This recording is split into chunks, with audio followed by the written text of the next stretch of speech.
সম্রাটের আসল পরিচয় সামনে আসতেই কান্নায় ভেঙে পড়ল তুলি। সম্পূর্ণ জানতে ভিডিওটিতে একটি লাইক করে প্রথম থেকেই দেখতে থাকো। গল্পের শুরুতেই দেখা যায় সম্রাটের কথা শুনতেই আসমান, তোতা আর তুলি তিনজন মিলে থানায় চলে এসেছে। কারণ থানা থেকে ফোন করা হয়েছিল আসমানকে, আর সেই জন্য আসমান চলে এসেছে তাড়াতাড়ি করে।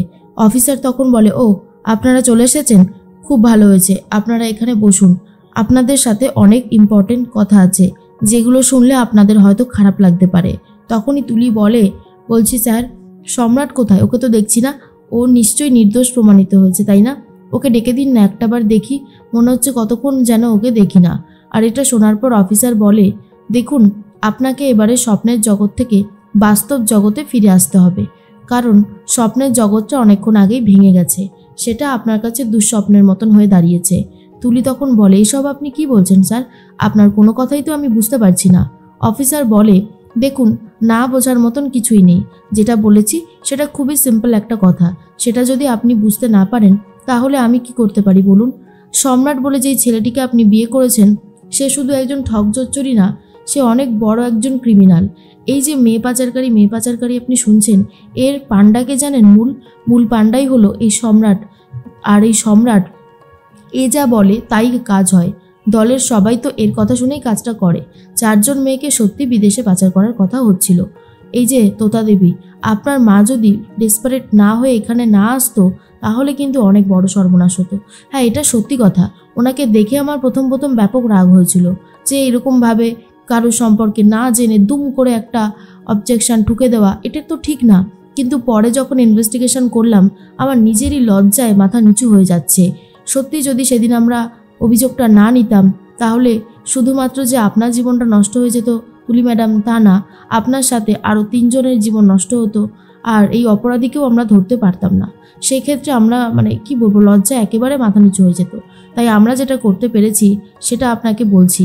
এই যে সম্রাট মিত্র, এ পুরোপুরি ঠগ, এক জোচ্চোর, এর কোনো ঠিক ঠিকানা নেই, মিথ্যে কথা বলে, জানেন তো সেটা। আর এই যে আসমান বাবু, আপনারা কি বলুন তো, দুম করে বিয়ে ঠিক করে ফেললেন। তখনই তুলিকে জিজ্ঞেস করে অফিসার, ম্যাডাম, আপনি কতদিন ধরে সম্রাট মিত্রকে চেনেন? তুলি তখন বলে, এই 2-3 মাস মতন হবে।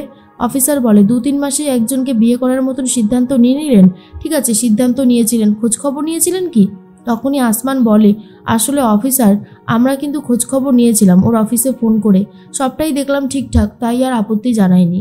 অফিসার বলে, ও তো সব কিছু ঠিকই করে রেখেছিল, আপনারা যাকে ফোন করেছিলেন সে তো ওর বন্ধু, ও নিশ্চয়ই ওর বন্ধু সম্পর্কে খারাপ কিছু বলবে না, সব কিছু আগে থেকে সেটিং ছিল, তাই আপনারা চাইলেও ধরতে পারবেন না, এটা ঠিকই, কিন্তু তবুও চোখ কান খোলা রাখতে হয়। মেয়ের বিয়ে দিচ্ছেন বলে কথা, একটা মেয়ের জীবনে বিয়েটা এমনই একটা জিনিস না, পুরো একটা মেয়ের জীবনকে অন্যদিকে ঠেলে দেয়। হতে পারে সে যদি ভালো হতো তাহলে খুবই ভালো হতো, কিন্তু এই যে খারাপটা মেনে নিতে তো এবারে কষ্ট হবেই, তাই না? তুলি তখন বলে, আমি বুঝতে পারছি না আপনি সম্রাটের সম্পর্কে এই কথাগুলো কেন বলছেন। আমার মনে হয় আপনাদের কোথাও একটা ভুল হচ্ছে।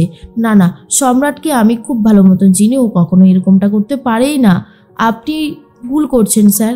তখন অফিসার বলে, যদি আমরা ভুল করতাম তাহলে খুশিটা হয়তো আপনার এই যে বৌদির মা সব থেকে বেশি খুশি হতো, তারপর আমরা খুশি হতাম, কিন্তু না, এটা একদম ঠিক কথা।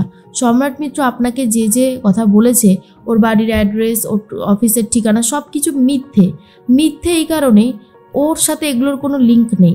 সম্রাট মিত্র বলে একজন অন্য কেউ আছে, আর সেই অন্য কেউয়ের নাম ভাঙিয়েই এই সম্রাট মিত্র চলছিল। একজন সম্রাট আছে, সে আইটি ডিপার্টমেন্টেই চাকরি করে, সে বিদেশেই থাকে, আর এটা একদম ঠিক কথা, কিন্তু পুরোটাই জাল সম্রাট মিত্র নকল করেছে। আশা করি আপনাদেরকে বোঝাতে পারলাম। অনেক বড় ক্ষতি হয়ে যেত ম্যাডাম আপনাকে খুব বাঁচিয়ে দিয়েছে কোজাগরি ম্যাডাম, সে যদি না থাকতো তাহলে আপনার জীবনটা নরক হয়ে উঠতো। বুঝতে পারছেন তো, একবার বিদেশে চলে গেলে সেখান থেকে কিন্তু আর কোনোভাবেই আপনি এখানে ফিরতে পারতেন না, কোনোভাবেই না। আপনি সারা জীবনের মতন বিদেশে থাকতেন, কারণ আমরা তো দেখেছি, আমাদের কাছে এরকম অনেক অভিযোগই আসে, কিন্তু আমরা অনেক তদন্ত করার পরেও সেই সমস্ত অপরাধীকে কোনোভাবেই ধরতে পারি না। সেক্ষেত্রে বুঝতে পারছেন তো মেয়েগুলোর সাথে কতটা অত্যাচার করা হয়। আপনি বেঁচে গেছেন ম্যাডাম, কোজাগরি ম্যাডামকে ধন্যবাদটা জানাবেন, কিন্তু আমাদেরও উচিত ওনাকে ধন্যবাদ জানানো। ওনার বুদ্ধির প্রশংসা না করে তো আর হয় না, তাই না? তোতা তুলিকে বলে, কি তোতা? এবারে তুলি বলে যে বৌদি এবার তোমার খুব ভালো লাগছে তাই না? তোতা বলে, এ কি তুলি, তুমি এখনও আমার মাকে ভুল বুঝবে? তোমার কত বড় উপকার করলো বলো তো আমার মা। হ্যাঁ এটা ঠিকই, আমি আমার মার প্রথম কথা শুনতে চাইনি, কিন্তু এখন তো বুঝতে পারছি না শুনে কত বড় ভুল করেছি। সত্যি আমার মা জিনিয়াস। আমার মা যদি আজকে তুলির পাশে না দাঁড়াতো তাহলে তুলির জীবনটা নষ্ট হয়ে যেত। আসমান, আমরা ভুল করেছি। আসমান তখন বলে, সে তো খুব ভালো মতনই বুঝতে পারছি, গিয়ে আগে ম্যাডামের কাছে ক্ষমা চাইতে হবে। যেভাবে ম্যাডামকে প্রথমে ধরেছিলাম সবাই মিলে, ওটা করাটা একদমই উচিত হয়নি। এরপর সবাই মিলে বাড়ির দিকে রওনা দেয়। তুলিকে দেখার পর আসমানের মা বলে, এই চুপ করে আছিস কেন, বল না বল না, সম্রাট নির্দোষ প্রমাণিত হয়েছে তো, কি হলো চুপ করে আছিস কেন, বল। তখন আসমান বলে, অনেক বড় ভুল হয়ে গেছে মা, এই সম্রাট ছেলেটা মেয়ে পাচারকারীর সঙ্গে যুক্ত, আর ওই হচ্ছে দলের মূল পান্ডা। ওর কথা ছাড়া কোনো কিছুই সম্ভব নয়। ওই চেয়েছিল তুলিকে নিয়ে বাইরে বিক্রি করে দেবে, অনেক টাকার ডিল হয়েছিল, আর সেই জন্য যখন কোজাগরি ম্যাডাম সবার সামনে সত্যিটা নিয়ে এসেছে তখন সে হজম করতে পারেনি। এটা আমি এখন বুঝতে পারছি, তাই অত রিয়্যাক্ট করেছিল। মা, আমরা সবাই মিলে কোজাগরি ম্যাডামকে অপমান করে নেহাত ভুল কাজ করেছি তা না, অন্যায় করেছি, বুঝতে পারছো তো? তখনই বিধানবাবু বলে, ম্যাডাম ম্যাডাম আমাদের ক্ষমা করে দেবেন, আমরা হাত জোর করে ক্ষমা চাইছি। কোজাগরি বলে, ছি ছি দাদা, এসব আপনি কি বলছেন? না না, ভুল তো মানুষ মাত্রই হয়। ওই সময় পুলিশকে দেখলে বাড়িতে যে কোনো কারোরই মাথা ঘুরে যাবে, আপনারা তো মানুষ। না না, এইসব বলবেন না। আমি তুলিকে আমার মেয়ের মতনই দেখি, ওর বিপদ হলে আমারও তো কষ্ট হবে, আমি সেটা কি করে হতে দেব? তাই আপনাদের কথা অমান্য করেই আমি পুলিশের কাছে গেছিলাম। দয়া করে আমাকেও ক্ষমা করে দেবেন যে আপনাদের কথা আমি রাখতে পারিনি। এরপরই তখন তুলির মা বলে, আর কষ্ট দিও না দিদি, তুমি যা করেছো আমার মেয়ের জন্য কি আর বলবো। এরপর পাড়া প্রতিবেশী বলে, এবার কি হবে? সেই ছেলেটা তো বিয়ে করে নিল তুলিকে, বিয়ে না করলেও তাও একটা ব্যাপার ছিল, এবার তো সারাটা জীবন তুলি নষ্ট হতে চলেছে। তোতা বলে, সারা জীবন নষ্ট হবে না, তোমরা শুধু শুধু ভয় পাচ্ছ।